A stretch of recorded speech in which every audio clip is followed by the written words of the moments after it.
Estás escuchando un devocional del reto Mujer Verdadera 365, Nuevo Testamento y Salmos. Día 43. Marcos capítulo 3.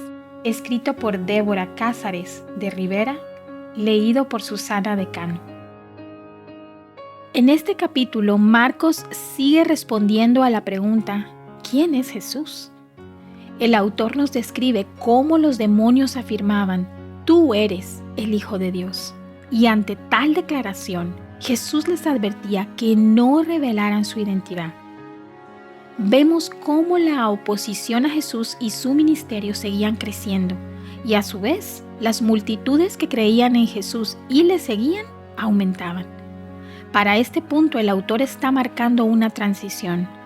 La tensión con los líderes religiosos se intensifica y Jesús empieza a formar el núcleo cercano con su comunidad de discípulos. Conflicto y autoridad de Jesús.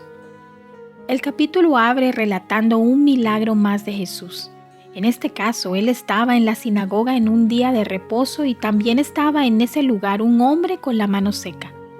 Los fariseos observaban a Jesús para ver si él obraría un milagro en el día de reposo y tener así de qué acusarle. Entonces Jesús les hace una pregunta: ¿es lícito en el día de reposo hacer bien o hacer mal? ¿Salvar una vida o matar? Ellos, ante tal pregunta, guardaron silencio. Como contexto, debes saber que los fariseos y muchos judíos habían añadido al día de reposo reglas de hombres. Con el paso del tiempo habían agregado sus propias cláusulas al mandamiento que se les dio en la ley de Moisés sobre guardar el día de reposo. Como ellos callaron ante la pregunta de Jesús, él procedió a responder su propia pregunta, llevando a cabo el milagro en la sinagoga en el día de reposo. Y puedes observar el corazón de Jesús ante la dureza de los corazones de aquellos que estaban presentes. Él se enojó y se entristeció. Jesús revelaba que hacer el bien no puede estar limitado por legalismos humanos, ni por reglas de hombres. Pero cuando los fariseos salieron, enseguida comenzaron a tramar con los herodianos en contra de Jesús para ver cómo lo podrían destruir. Ante la enseñanza de Jesús, los fariseos fueron completamente ciegos. Y en lugar de reaccionar, se juntaron con los herodianos, un grupo político con el cual realmente no compaginaban, pero que, en este caso, les convenía tramar con ellos la destrucción de Jesús. La revelación ante los fariseos de quién era él trajo oposición. Las multitudes que siguen a Jesús. Por otro lado, seguimos leyendo los versículos 1 al 12 y notamos un contraste. Estaban también las multitudes que seguían a Jesús de diferentes ciudades. Una gran multitud que al oír todo lo que Jesús hacía, vino a él, dice el versículo 8.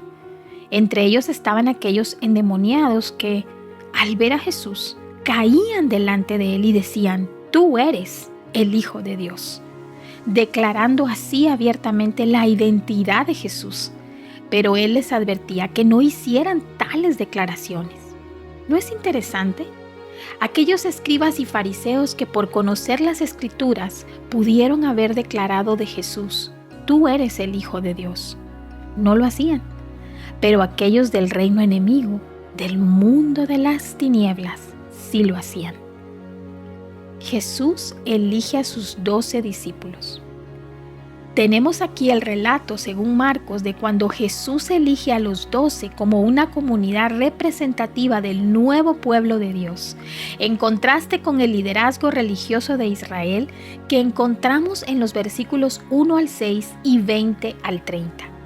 Esta elección también marca el inicio de una misión apostólica que continuará después de su resurrección. El pecado imperdonable. Había unos escribas que descendieron de Jerusalén y seguramente habían escuchado cómo muchas personas habían sido liberadas de demonios por Jesús. Ante ello, afirmaban que él expulsaba los demonios por medio del príncipe de los demonios. Con esto, los escribas estaban atribuyendo la obra de Jesús al poder de Satanás.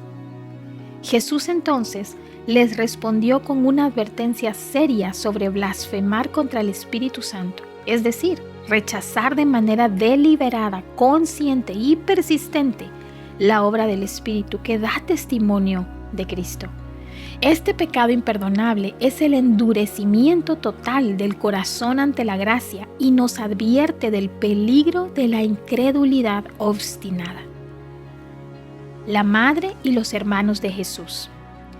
El capítulo cierra con la madre y los hermanos de Jesús viniendo a buscarlo a aquella casa en la que estaban reunidos.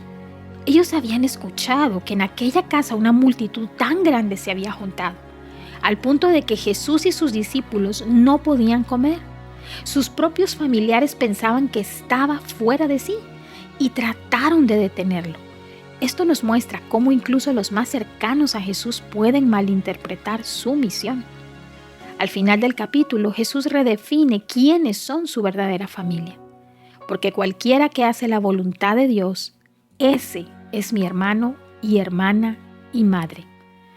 Ser parte del pueblo de Dios no se basa en vínculos sanguíneos, sino en la obediencia a la voluntad del Padre. Para meditar. ¿Has reconocido la identidad de Jesús como el Hijo de Dios? ¿Qué diferencia hace esto en cómo vivirás tu día el día de hoy? ¿Vivirás este día creyendo que Dios es el Rey de tu vida o creyendo que eres tú la que gobierna tu día? Explora más recursos que te guíen a Cristo y su palabra en avivanuestroscorazones.com.